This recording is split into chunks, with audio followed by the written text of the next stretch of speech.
भय तो हमारी माया पाश में फंस जाने से उत्पन्न होता है, किंतु जो माया के जाल से मुक्त है, जो आश्वस्त है कि वे शरीर नहीं अपितु भगवान के आध्यात्मिक अंश है और जो भगवत भक्ति में लगे हुए हैं, उन्हें कोई भय नहीं रहता।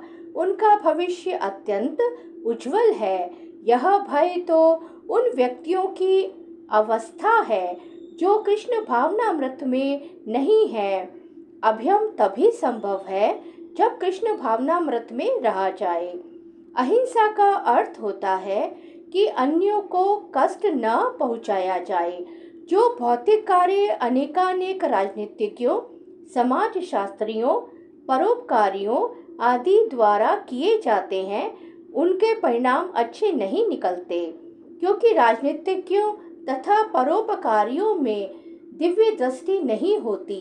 वे यह नहीं जानते कि वास्तव में मानव समाज के लिए क्या लाभप्रद है।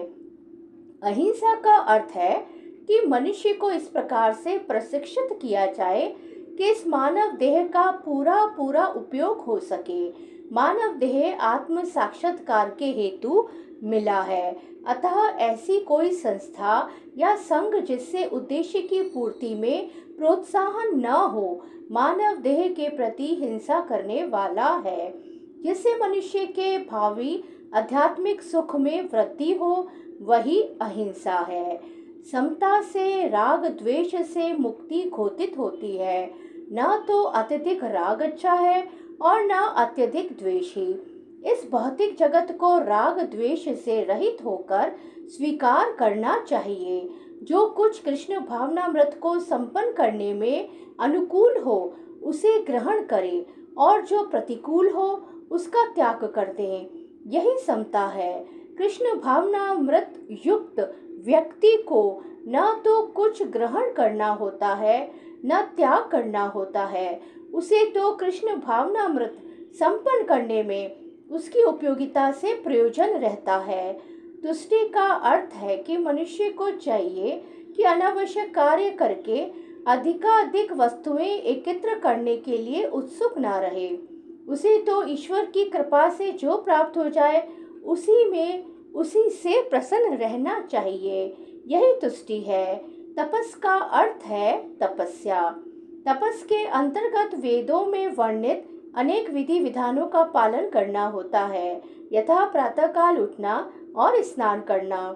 कभी कभी प्रातःकाल उठना अति कष्टकारक होता है, किंतु इस प्रकार स्वेच्छा से जो भी कष्ट सहे जाते हैं, वे तपस या तपस्या कहलाते हैं। इसी प्रकार मास के कुछ विशेष दिनों में उपवास रखने का भी विधान है। हो सकता है कि इन उपवासों को करने की इच्छा न हो, किंतु कृष्ण भावनामृत के विज्ञान में प्रगति करने के संकल्प के कारण उसे ऐसे शारीरिक कष्ट उठाने होते हैं, किंतु उसे व्यर्थी अथवा वैदिक आदेशों के प्रतिकूल उपवास करने की आवश्यकता नहीं है। उसे किसी राजनीतिक उद्देश्य से उपवास नहीं करना चाहिए। भगवत गीता में इसे तामसी उपवास कहा गया है, तथा किसी भी ऐसे कार्य से जो तमोगुण या रजोगुण में किया जाता है, आध्यात्मिक उन्नति नहीं होती, किंतु सतोगुण में रहकर जो भी कार्य किया जाता है, वह समुन्नत बनाने वाला है।